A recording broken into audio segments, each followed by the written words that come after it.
Moskva hamda Moskva oblasti va Sankt-Peterburgdagi hamyurtlarimizga 10 yillik stajiga ega ishonchli dokument xizmatlarini taklif qilamiz. Registratsiya va uni продление qilish, трудовой договор, уведомление, spravkalar, проверка bazalar xizmatlari mavjud. Muhim eslatma, Amina ilovasi to'liq ishlamaganligi sababli registratsiya qilmaganlar zudlik bilan ushbu xizmatdan foydalaning. Hoziroq ekrandagi raqamlarga qo'ng'iroq qiling yoki WhatsAppdan yozing. Diqqat, tezkor xabar. O'zbekistondan Rossiyaga uchgan samolyot manzilga yeta olmadi. Assalomu alaykum qadrli mehmon. Videodan to'liq xabardor bo'lish uchun videoga like va obuna tugmalarini bosib qo'ying. Toshkentdan Yekaterinburgga uchgan samolyot Ostonaga qo'ndi. 25-iyul kuni Toshkent-Yekaterinburg-Toshkent yo'nalishidagi qatnovlar o'zgartirilgan jadval asosida amalga oshiriladi. Bunga Yekaterinburg aeroportidagi cheklovlar sabab bo'lgani aytilmoqda. Toshkent viloyati jinoyat ishlari bo'yicha Oqqo'rg'on tuman sudi Rossiya armiyasi safida Rossiya-Ukraina urushida qatnashgan O'zbekiston fuqarosi U.R.ni yo'llanma askarlikda aybdor deb topib, 3 yil 6 oyga ozodlikdan mahrum qildi. U jazoni umumiy tartibli koloniyada o'taydi. 32 yoshli U.R. aybiga to'liq iqror bo'lib, o'zining qanday qilib urushga borib olgani haqida batafsil ko'rsatma bergan. Uning aytishicha, u 2013 yildan beri ishlash maqsadida xorijga chiqib turgan. Rossiyaning Volgograd viloyatida dehqonchilik bilan shug'ullangan. Rossiya va Ukraina o'rtasida urush boshlanganidan xabardor bo'lgan. 2022-yil dekabrda Sankt-Peterburgga ishlash uchun borib, qurilish sohasida mehnat qilgan. Uning shahar ko'chalarida armiyada xizmat qilganlarga 700 ming Rossiya rubl berilish haqidagi e'lonlarni ko'rgandan so'ng tinchi yo'qolib qoldi. 2023-yil oktyabrda u Leningrad viloyatidagi mudofaa ishlari bo'limida shartnoma imzolab, Rossiya qurolli kuchlari bilan 1 yillik shartnoma tuzdi. Oddiy askar sifatida xizmat qilgan U.R.ning so'zlariga ko'ra, uning vзводida 140 nafar askar bo'lgan. 1 oy karantinda saqlangandan so'ng avtomatdan foydalanish va nishonga qarata o'q otish o'rgatilgan. U guruhida tojikistonlik va dog'istonliklar bo'lgani, ammo o'zbekistonliklar bo'lmaganini aytadi.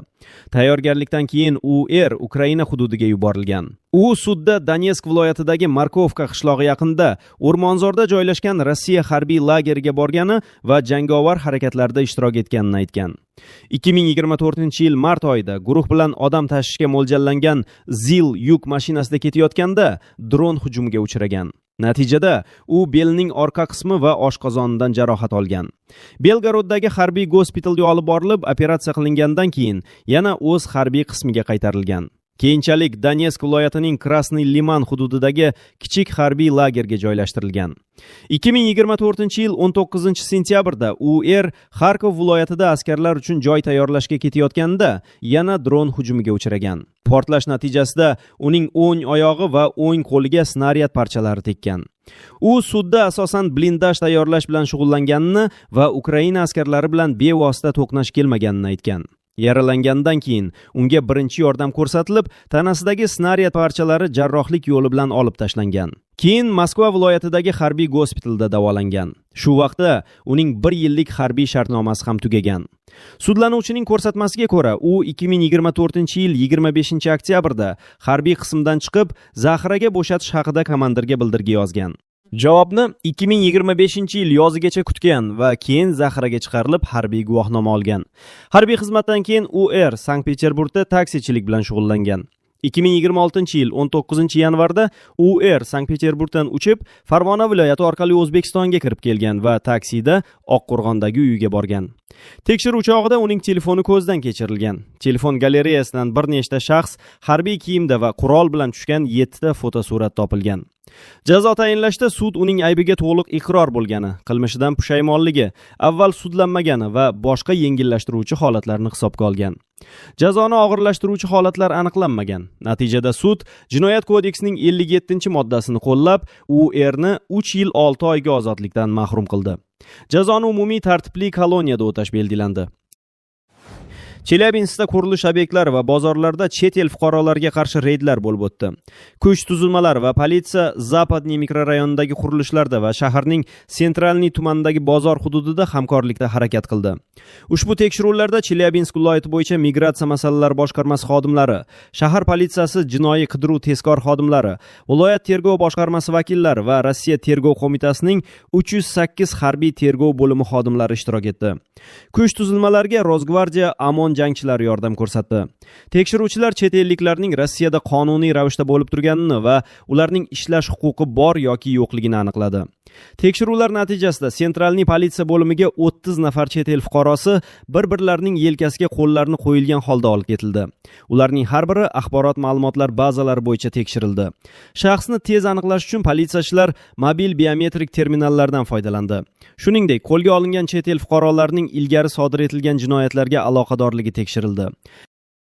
Avval xabar qilingandek, 18-iyulga o'tar kechasi Rossiyada dronlar Wildberries'ning ikkita yirik omboriga hujum qildi. Dastlabki hisob-kitoblarga ko'ra, Marketplace o'z ombor quvvatining qariyb 9% ni yo'qotgan. Ularni qayta tiklash kompaniyaga 33 milliard rublgacha tushishi mumkin. Hujumga uchragan Elektrostal logistika markazi Wildberries'ning eng yirik obyektlaridan biri hisoblanadi. Markaz qurilishi boshlanganida uning maydoni 250 ming kvadrat metrdan ortiq bo'lishi va 20 mingga yaqin ish o'rni yaratilishi ma'lum qilingan edi. Katovskdagi markaz esa o'tgan yili qurilib bitgan bo'lib, uning maydoni 108 ming kvadrat metrni tashkil etadi. Rossiyadagi migrantlar va tadbirkorlar vakillarining aytishicha, Wildberries omborlarida minglab markaziy osiyoliklar, jumladan O'zbekiston, Qirg'iziston va Tojikiston fuqarolari mehnat qiladi. BBC Uzbek saytida e'lon qilgan maqolada ushbu yong'inlar sabab Markaziy Osiyo tadbirkorlari millionlab dollar zarar ko'rganini aytilmoqda. Wildberries bilan 5 yildan beri ishlab kelayotgan qirg'izistonlik tadbirkor Ahmadullo Marbjonov nashr bilan suhbatda katta yo'qotishlar haqida gapirgan. Mening o'zimga va men xizmat ko'rsatadigan akkauntlarga tegishli tovarlardan taxminan 7 ming dollarlik mahsulot yonib ketdi. Sotuv qiymatida hisoblasak, bu qariyb 18 ming dollar bo'ladi, deydi u. Uning aytishicha, o'zi bilgan holatlar ichida birgina sport kiyimlaridan iborat partiyaning tannarxi 600 ming dollarga teng bo'lgan. Tanishlarimdan biri 50 ming dollarlik, yana biri 130 ming dollarlik mahsulot yo'qotganini aytdi. Yana bir tadbirkor esa 1,5 million dollarlik tovarlari bo'lganini aytmoqda, deydi Marbjonov. Uning so'zlariga ko'ra, yongan omborlarda o'zbekistonliklarga tegishli mahsulotlar ham bo'lgan.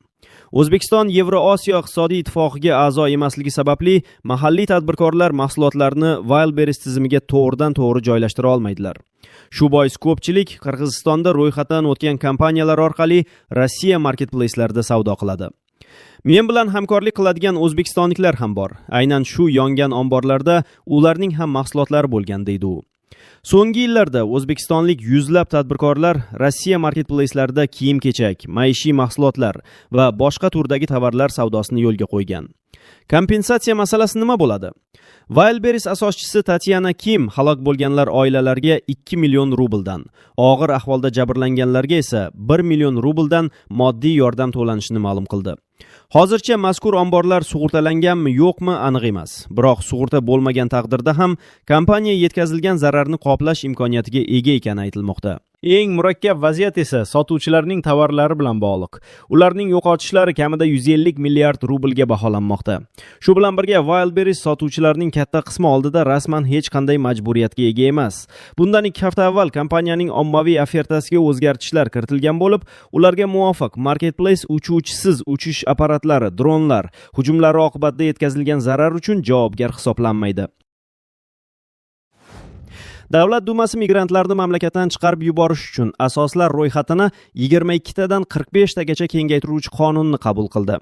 Endi quyidagi holatlar uchun ham migrantlar deportatsiya qilinishi mumkin. Taqiqlangan ramzlarni targ'ib qilish yoki namoyish etish, Rossiya hududiy yaxlitligini buzishga chaqiriqlar, nomaqbul deb topilgan tashkilotlar faoliyatida ishtirok etish, Rossiya qurolli kuchlarini diskreditatsiya qilish, mayda bezorilik, noqonuniy mitinglarda ishtirok etish, Rossiyaga qarshi sanksiyalar joriy etishga chaqirish, politsiya xodimi yoki harbiyning qonuniy talabiga bo'ysunmaslik, ommaviy axborot vositalari erkinligini suiiste'mol qilish.